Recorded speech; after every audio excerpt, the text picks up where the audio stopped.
il gol della bandiera. Ma no, ma credo che abbiamo cercato di fare il possibile, abbiamo provato a cambiare qualcosa, probabilmente non era da cambiare, lì chiaramente il responsabile sono io di questo cambiamento, però al di là di questo credo che in qualsiasi modo avremmo giocato, credo che comunque la loro forza sia risaputa da parte di tutti, quindi io credo che se fosse stato un campionato normale, senza mancare di rispetto a nessuno, avrebbero vinto il campionato con 10 punti di vantaggio almeno, perché sono una squadra forte.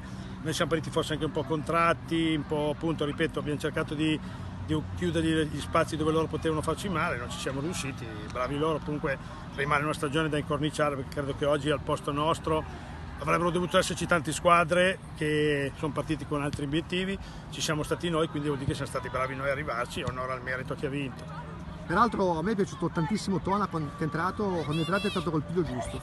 Sì, no, ma noi abbiamo una squadra di valore, anche perché sennò non saremmo arrivati qui, quindi chiaramente chiunque ha giocato ha cercato di fare le cose migliori, però poi alla fine, ti ripeto, l'allenatore poi deve scegliere a seconda di quello che vede, che sa, col senno di dopo magari le cose potevano essere diverse, però sai, col senno di dopo è sempre facile, però rimane sempre un'annata ottima da parte di tutti. In cronaca diretta ho detto proprio le cose che dici te, alla fine partita uno è facile fare l'analisi, Certo, farle prima è difficile. Col senno di dopo è sempre facile, però va bene lo stesso. Grazie. A te, grazie.